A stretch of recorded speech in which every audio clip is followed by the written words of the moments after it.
5:12 a.m. A routine patrol begins just after dawn in the South China Sea. A U.S. Navy aircraft begins what appears to be a standard surveillance mission. According to publicly available flight tracking data and OSINT observers, the aircraft, described by analysts as one of America's latest generation maritime or reconnaissance platforms, is operating in international airspace, well outside any officially recognized territorial boundaries. Nothing about the mission looks unusual. Weather conditions are stable. No active warnings are issued. Regional air traffic flows normally, but below the surface, something is already moving. 5:29 a.m. Anomaly detected below the surface. At approximately 5:29 a.m., analysts monitoring undersea acoustic activity begin noticing irregular sonar patterns. These signals are faint, highly disciplined, and unlike commercial or civilian maritime traffic, unverified analysis suggests the acoustic profile matches characteristics associated with Chinese nuclear-powered submarines, known for operating with minimal noise signatures. This does not confirm an attack, but it does indicate close proximity, and proximity in undersea warfare is everything. 5:47 a.m. The aircraft changes behavior. Roughly 18 minutes later, observers notice the U.S. aircraft slightly alters its flight pattern. The change is subtle, a minor altitude adjustment, a wider patrol arc, increased time over open water. This suggests the crew may have received updated situational awareness, possibly from U.S. Navy surface ships, subsurface sensors, Allied monitoring assets. Still, there is no public alert. At this moment, commanders appear to believe this is tracking, not targeting. 6:03 a.m. The first attack claim emerges. At just after 6 a.m., an anonymous post begins circulating on regional military forums. PLA Navy nuclear submarine conducted hostile action against U.S. aircraft in South China Sea. This claim is unverified. No imagery, no official confirmation, but what follows raises concern. 6:11 a.m. Electronic disturbance reported. Multiple OSINT analysts detect brief electronic anomalies affecting maritime aviation frequencies in the area. According to unverified technical assessments, signal degradation lasts seconds. No total loss of control occurs. Navigation systems remain operational. This raises the possibility, not confirmation, of active sonar illumination, electronic probing, or simulated targeting behavior. In modern doctrine, simulated attack actions can be as provocative as physical ones. 6:26 a.m. Why a submarine? Attack doesn't mean weapons. Here's an important clarification. When analysts say a submarine attacked an aircraft, it does not automatically mean missiles or torpedoes were fired. In naval terminology, an attack can include active sonar lock, fire control solution simulation, electronic targeting alignment, undersea positioning to intercept. Any one of these signals intent, not impact, and intent is what raises escalation thresholds. 6:41 a.m. The U.S. aircraft stays on station. Instead of retreating, the U.S. aircraft continues its patrol. This is significant. If commanders believed a live weapon was inbound, the aircraft would have immediately exited the area. Its continued presence suggests the situation was monitored. No confirmed weapon release detected. The threat was assessed as controlled but serious. This decision reflects confidence or calculated restraint. 7:02 a.m. Chinese naval activity shifts around 7 a.m. Maritime tracking shows PLA Navy surface ships adjusting positions, not rushing, not retreating, repositioning. Unverified analysis suggests these movements may have been coordinated with subsurface maneuvering, indicating a joint domain exercise or demonstration. If true, this was not about the aircraft alone. It was about sending a message. 7:21 a.m. Regional commands take notice. By this point, U.S. and Allied commands are fully engaged. According to defense reporting, ISR assets are retasked, subsurface monitoring intensifies, air patrol schedules tighten. Still, no public statement. Silence here is deliberate, because public acknowledgement would lock both sides into narratives, reduce maneuvering space, increase escalation pressure. 7:44 a.m. The aircraft receives new instructions. Flight behavior indicates the U.S. aircraft is now operating under revised guidance. The patrol radius narrows. Sensor sweeps become more deliberate. Time on station increases. This suggests command wants more data, not disengagement. Whatever occurred below the surface is now a priority intelligence target. 8:05 a.m. China breaks silence. Without details, Chinese state-affiliated media releases a brief statement. PLA Navy conducted routine operations in accordance with maritime maritime security requirements. No aircraft mentioned, no submarine referenced, no denial issued. This ambiguity is strategic because denying too much confirms too much. 8:27 a.m. Analysts begin connecting the dots. Defense analysts reviewing the timeline begin forming a consensus view. This was not a spontaneous encounter. It was likely a controlled demonstration, a test of U.S. response behavior, an undersea signaling event involving air assets. The goal was not destruction. The goal was measurement. 8:56 a.m. Why this incident is so dangerous? Undersea air interactions are among the most dangerous military encounters. Why? Because submarines operate unseen. Aircraft rely on partial data. Misinterpretation can be fatal. Reaction windows are measured in seconds. One misread signal, and escalation becomes unavoidable. 9:18 a.m. The U.S. aircraft finally departs. After hours on station, the aircraft exits the area. Not fleeing, not chased, professionally disengaging. That tells us two things. One, the mission objective was achieved. Two, command now understands more than it did before. In military terms, information is victory. What happened next did not involve weapons, it did not involve public threats, and it did not involve immediate retaliation. Instead, America responded in ways designed to neutralize undersea surprise, shift the strategic balance, and send a message only the PLA Navy would recognize.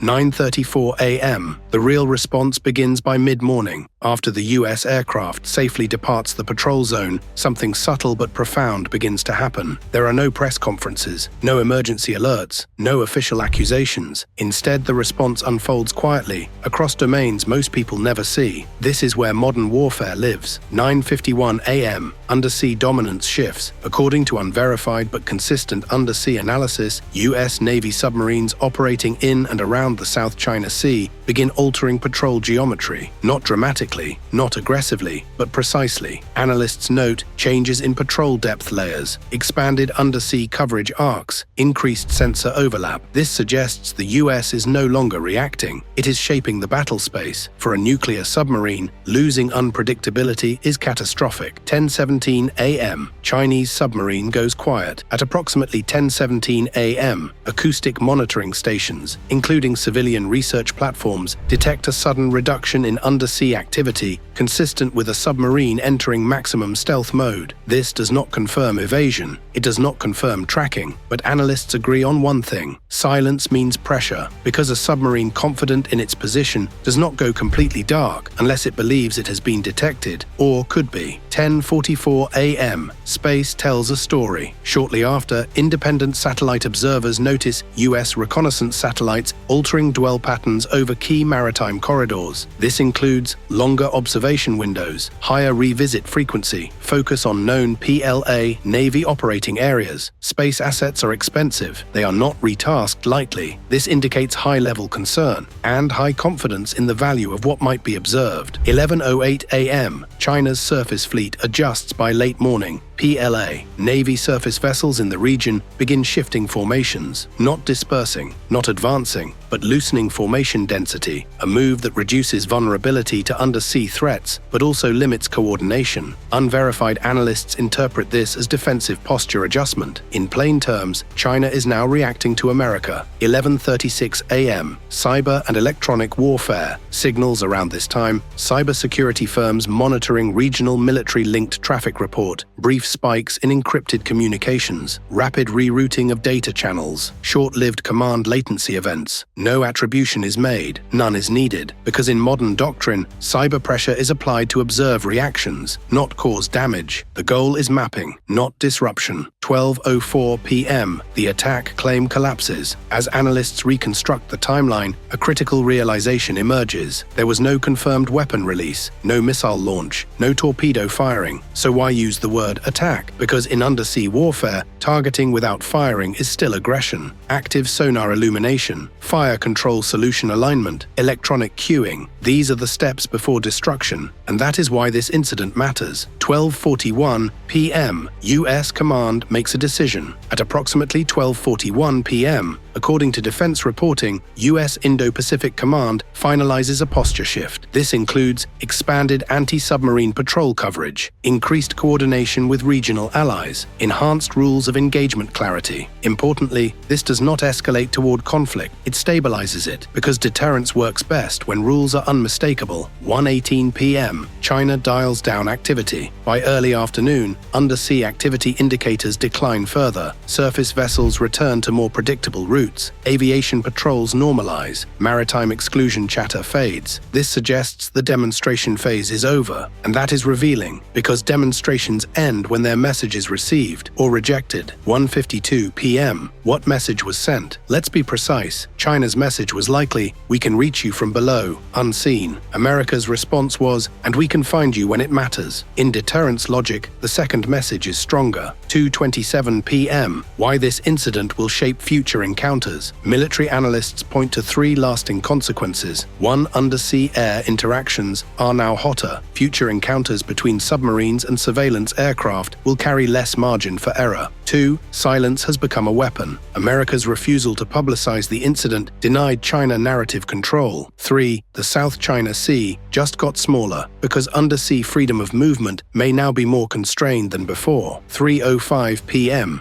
Allies are briefed. Although the public remains largely unaware, US allies are not. Japan, Australia, and select regional partners reportedly receive classified briefings on the encounter. No joint statements follow, but coordination tightens, which is often more meaningful. 3:44 p.m. Why this didn't become a crisis? This incident avoided escalation for one reason: discipline. Both sides stayed within demonstration thresholds, not destruction thresholds. One misstep, one misinterpreted signal, and the outcome could have been very different. 4:19 p.m. Media. Silence is strategic. Some viewers may ask, why didn't we hear about this? Because publicity forces leaders into hard positions, locks narratives, reduces diplomatic space. Silence allows recalibration, and both sides needed it. 5:02 p.m. The long shadow of this event. In the days following, PLA, Navy submarine patrols reportedly adjusted timing. US surveillance patterns evolved. Regional naval exercises took on new emphasis. None of this is coincidence. It is adaptation. 6:11 p.m. What then this happened really means America did not retaliate with fire. It retaliated with clarity. It demonstrated awareness, reach, control. In modern warfare, that is dominance. This was not an attack in the traditional sense, but it was a rehearsal of escalation. A reminder that war today begins long before weapons fire. Signals matter more than explosions, and the most dangerous confrontations are often the quietest. The South China Sea remains calm, for now, but after this encounter, both sides understand the stakes more clearly.